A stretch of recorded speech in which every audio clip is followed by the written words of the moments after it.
Hello guys, welcome back to my channel mystery hunter Rupak. এখন ঘড়িতে সকাল 10:30। তোমরা তো জানোই আমি সবসময় তোমাদের জন্য নতুন নতুন রোমাঞ্চকর জায়গা খুঁজে বের করি। আজ আমি এসেছি বাঁকুড়ার এক প্রত্যন্ত গ্রাম হরিপুরে।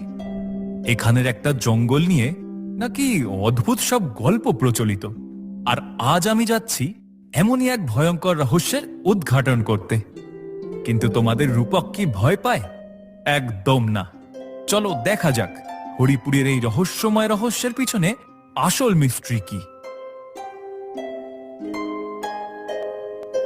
এই যে ভাই, শুনছেন? কয়েন বাবু, কই যাইবেন? ওই সোমেশ্বর বাবুর বাড়িটা চিনেন? পশ্চিমের ওই পুরনো জমিদার বাড়িটা। কার নাম নিলেন? সোমেশ্বর বাবু? হ্যাঁ, সোমেশ্বর বাবু, ওনার বাড়িতেই যাব। কত ভাড়া নেবেন বলুন? ভাড়া?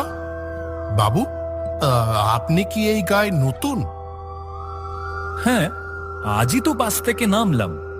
কেন বলুন তো? তাইলে এক কাজ করেন, ফিরতি বাস কখন আসে দেখেন, সইলাসান। ওই বাড়িতে যাওয়ার দরকার নাই। আরে ভাই, অদ্ভুত তো! আমি কলকাতা থেকে এত দূরে এসেছি কাজ করতে, আর আপনি বলছেন চলে যেতে।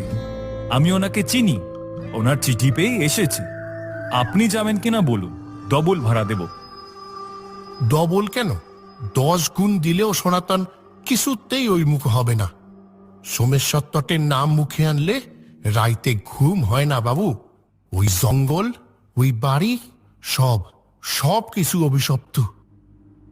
ধুর মশাই, আপনারা গ্রামের লোকেরা না সবকিছুতে শুধু ভূত দেখেন।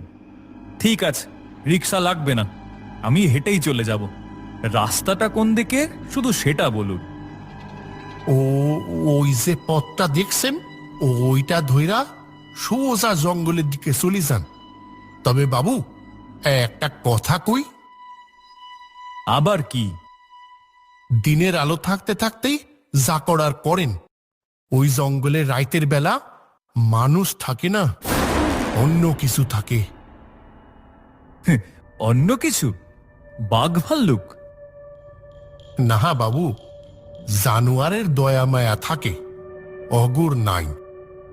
যান বাবু, নিজের কপাল নিজে বাসেন, আমি পালাই।